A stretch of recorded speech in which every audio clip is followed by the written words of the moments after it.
अब हमारे पास chemistry generic semester 3 का नेक्स्ट टॉपिक है जो कि है नर्न्स डिस्ट्रीब्यूशन लॉ। अब समझते हैं ये है क्या।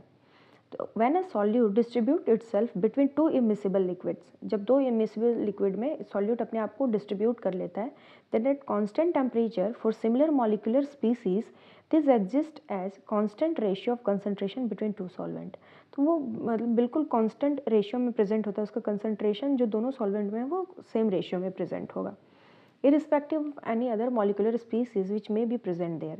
उसको कोई मतलब नहीं है कि कोई भी उसके अलावा दूसरा molecular species वहाँ present है या नहीं।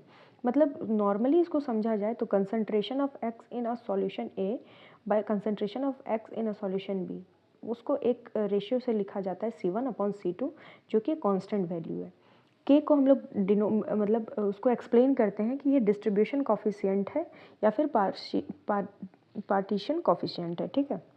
कि हमेशा डिपेंड करता है नेचर ऑफ सॉल्यूट पे, जो वहाँ पे सॉल्यूट यूज़ किया गया है वो किस नेचर का है, और सॉल्वेंट के भी नेचर पे डिपेंड करता है।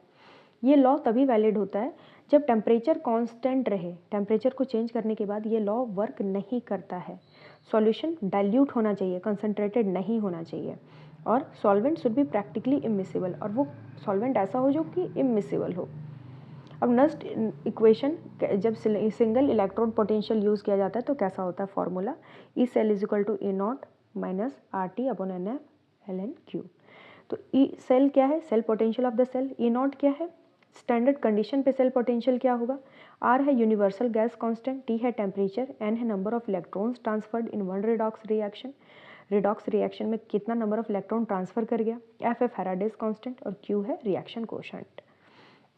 अब ये होता क्या है, ion concentration is not equal to ion activity for solution having very, मतलब इसको हम लोग ऐसे समझते हैं कि ऐसा नहीं है कि नर्न्स्ट इक्वेशन का सिर्फ अच्छाई ही है, इसके कुछ ड्रॉबैक्स हैं, तो ये ड्रॉबैक्स को समझते हैं।